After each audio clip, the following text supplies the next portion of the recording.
Hello, this is Paul Harris for CGS. Today I'm joined by Javier Cordoba, President and CEO of Soma Gold, to talk about their projects in Colombia. If you like these videos, please subscribe below. Hello, this is Paul Harris for CGS. Today I'm joined by Javier Cordoba, President and CEO of Soma Gold. Hello, Javier. How are you? Hi, Paul. I'm doing quite fine. Thank you for the invitation. Excellent. Javier, you're perhaps more widely known in the mining space for being formerly the Mines and Energy Minister in Ecuador. So what happened? Why have you sort of transferred from the sort of public sector to the private sector? Well, yes, in fact, like you said, I was the mining minister in Ecuador for 3 years. Before that, I was the vice minister of mining. So I think that I've learned a lot from the public sector. I really got to understand really well how the mining industry works and everything it needs in order to advance, because it's not only a matter of having a good project, having financing, but also in getting the governments to understand what the mining industry needs, getting to understand what the communities need. So I think it was really important to me to work at the public sector to really understand the industry. And after that, after I left the office, it's more than 2 years ago, I really got involved with the industry. So I think that I wanted to continue to work in mining.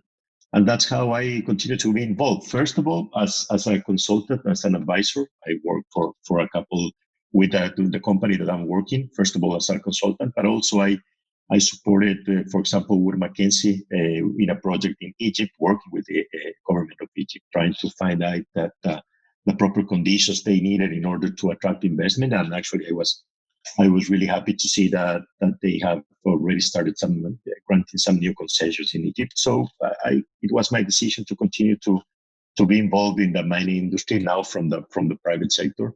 That's how I got involved with Soma Gold. And since February, I've been working with them as a VP for business development, looking for new opportunities in Latin America. And since February, I was appointed president and CEO. We're now mainly focused on Colombia. And I think we have great assets. I'm very excited about the future, and hopefully we'll do fine and we'll get some value to our shareholders. Thank you. The company was formerly called Power Resources, but it's rebranded, repositioned to focus on Colombia, as you mentioned. And you've got in Antioquia, the main gold department, you've got the El Limon mine, which the company has had for quite some time. And you've recently acquired the Ye mine. What's the strategy behind putting those assets together? Yes, as you said, Paul, we're now focused in Colombia, mainly in Latin America, but for now in Colombia, we will continue to search for new opportunities all around. But for now, it's Colombia. So the strategy, like you said, we own El Limon mine and the Sara concessions. That's about 27,000 hectares of land in Antioquia. And we got involved with Mineros, with whom we have a great relations since more than, it's almost 18 months since we started talking about the Operadora, buying the Operadora assets. That's La Ye mine. And the reason for this, it's very simple. First of all, it's both concessions are contiguous. El Limon is just to the south of where La Ye mine is. We have a very interesting land package of, like I said, 27,000 hectares of a very prospective area where we think and where we have already targeted about 750,000 ounces of gold. And Operadora and the La Ye mine, it's a great mine. It's very well operated. It has been producing for the last 10 years at an average of 20,000 ounces of gold per year. So it was for us a smart move in trying to get them both combined, get an operating mine that is profitable, that is producing, but also add that to a land package that will give us an opportunity to grow in reserves. So we got involved with Mineros, like I said, since early in 2019. We signed a binding LOI in January of 2020, and we completed all the acquisition last month by the start of June. So we have been operating now Operadora for a month, and it's working as we expected. It's producing the amount of gold that we expected, about ounces of gold per month. And we should ramp up the production in 2020 when we start production at the Cordero mine that is nearby. We will use the same facilities, the same plant, but that's we're about to open a new mine mouth to access Cordero, that has a better grade than the Ye mine. And with that, we should be producing about 24,000 ounces of gold in 2020. And of course, start our exploration plans, not only at the SAR concessions, but also in the concessions that we acquire with Operadora. It adds about 6,000 new hectares to our property. So it's looking quite good, and we expect to like I said, not only have 24,000 ounces of gold produced from Operadora at Ye and Cordero, but also to ramp up production in Limon in 2021 in order to get in 2022 to about 40,000 ounces. So that will take us, as Soma Gold, our total production in 2021 to 24,000 ounces approximately. And in 2022, we will go to about 35,000 ounces. And of course, the idea is to continue to grow with the results from exploration. Thank you. So, being a producer is obviously very good because high gold prices, cash flow. You've got a large land position, and you're to the north of Segovia, which is Colombia's historically most productive gold district.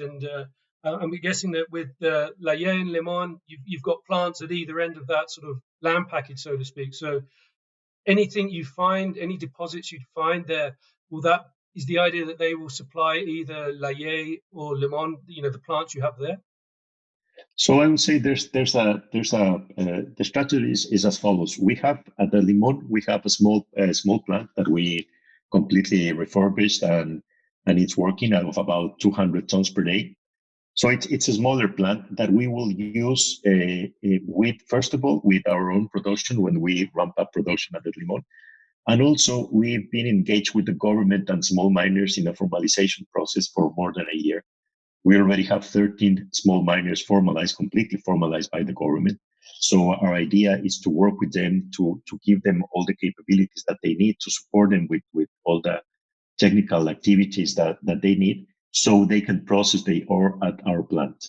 All the formalized miners can process their ore at our plant. So that's the starting focus for the Limon plant. And like I said, of course, we will be ramping up our own production. That will take us next year. It's going to be started, but it should take us to about 14,000 ounces of gold in 2022. But and from Ye, it has a 450 tons per day plant. Both are fully permitted to go double. So even though it has the capability for the plant at Ye, it's 450 tons per day. It's fully permitted to 900 tons per day. So if we need to add some capabilities, it's already fully permitted. And that production is going to come from our own mines. Operadora has a 43101, so we have about 60,000 ounces of gold in proven reserves, but more than 200,000 in inferred. So our idea is to start drilling, to continue drilling, because they were actually drilling, to continue drilling in order to take those ounces from inferred to proven reserves. And that should give us the amount of production that we need for the next couple of years.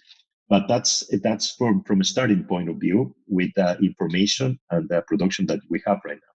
Then we have, like you said, an important land package, and our idea is to start drilling, continue drilling the properties at Operadora to the north of Cordero.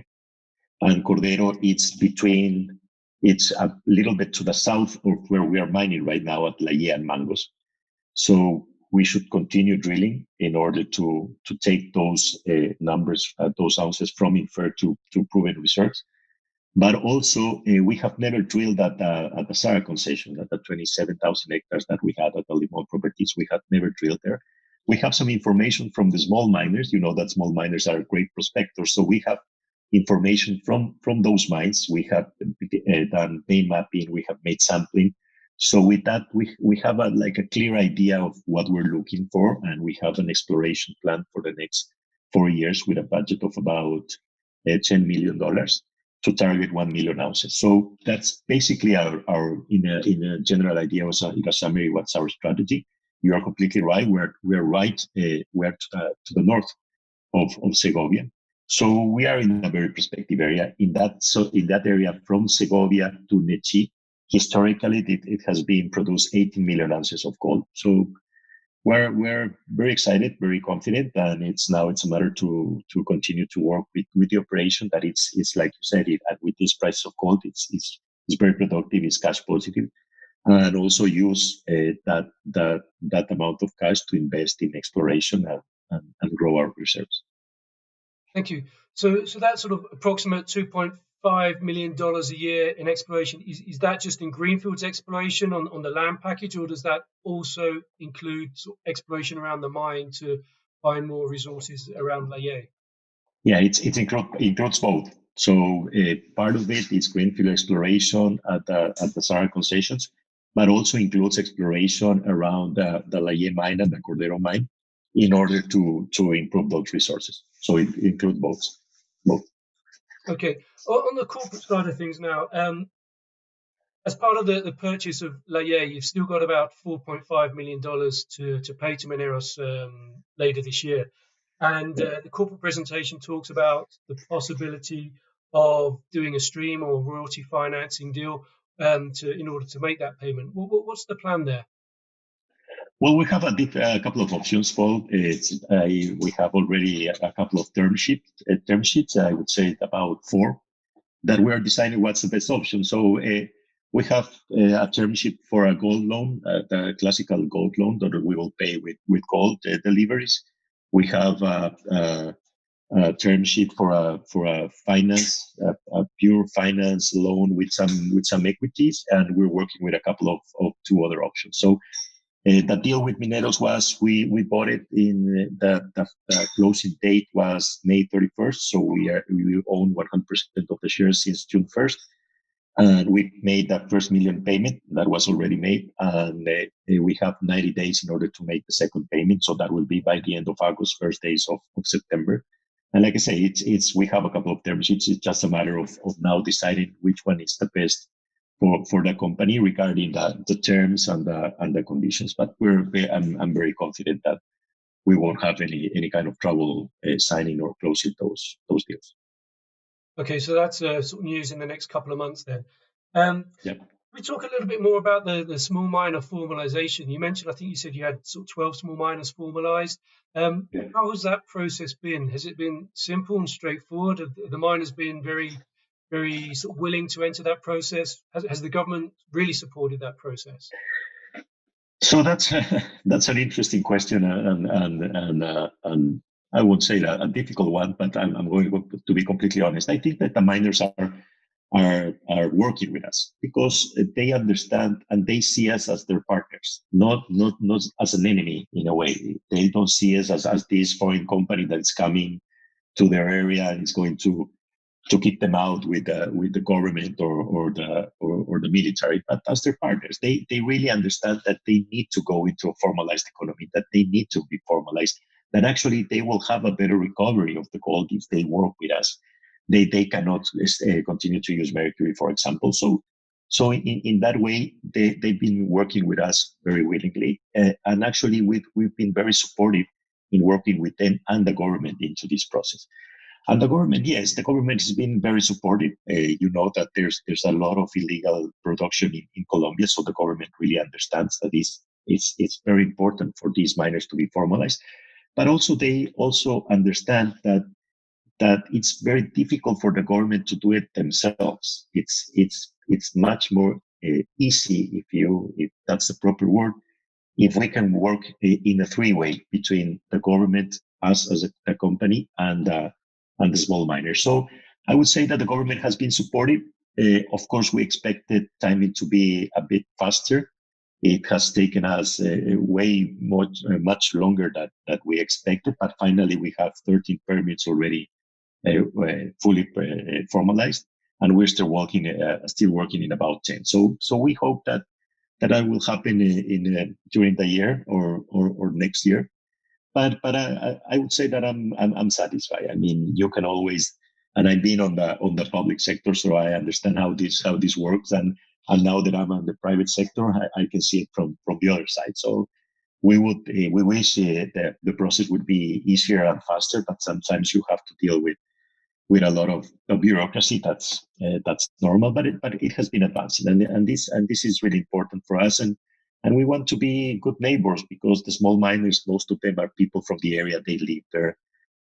So our idea is we can definitely work together. They only work on surface, they don't go deeper. So we are much more interested in going deeper and in exploration, much deeper than they work. So I think it's a win-win situation for everything. I know Carolina Rojas, the Vice Minister of Mining, since when I was the Minister of Mining in Ecuador. So I met her a couple of times in Bogota during PIRAC. And I told her the government should see us as a partner, and the same for Antioquia and the Secretary of Mines as a partner. We want to work with the government. We want to work with small miners. They know we know that they're present in our concessions, and that's the best way to do it. And actually, Paul, one of the reasons why there hasn't been any drilling in those properties, not only us, but also with the companies that used to own the properties before us, is that they run into trouble with the small miners. We don't have that kind of problems anymore because actually we have a good relation with them, and we support them. And so I think it's going to be very positive. And I see right now, of course, Operadora and La Ye mine is the one that's operating, that is producing. But I see I see Limon getting into production in early 2021 and ramping up production. We don't expect to have an important production in 2021, maybe a couple of thousand ounces, but ramping it up. And like I said, most important, working with the small miners and helping them get all the process into the formalized economy. Thank you. I know that's something very important in Colombia, so congratulations for the progress you've made there. Now, talking about sort of illegality, you were subject to an unpleasant incident in June. You experienced a robbery. Can you tell us a little bit about that and what financial impact that will have on the company or had on the company, and what you've done since to ensure that won't happen again? Yes, we had an unpleasant welcome. We just got the mine and the operation in early June, and our first production was stolen. So I won't say that there's no a real financial impact because everything was insured. So we are working with the insurance company in order to get that money back. Of course, that creates some trouble that we have been able to manage with no real impact to our cash flow.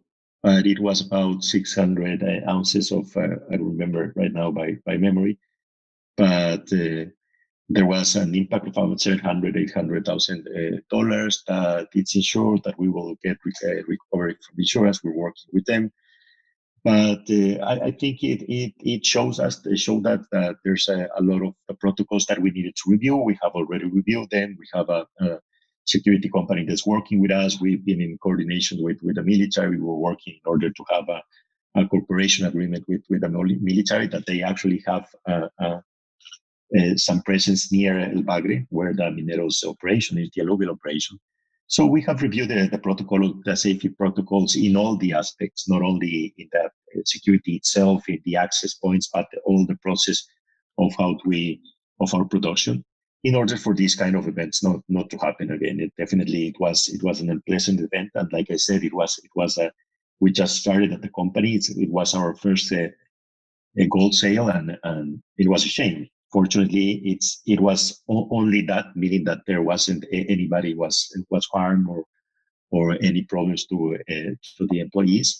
There's an investigation ongoing with the proper authorities, and we will allow them to continue the investigation and hopefully get to the responsibles of the robbery. But from our side, like I said, we have established new protocols. We have reviewed all the protocols. We are working, and we will continue to work very, very closely with Mineros because we have a great relation. They are our neighbors with the alluvial operation. We have been working with the military. We're signing an agreement with them, and hopefully everything will work out much better. We actually had last week our second production that was sold with no problem whatsoever.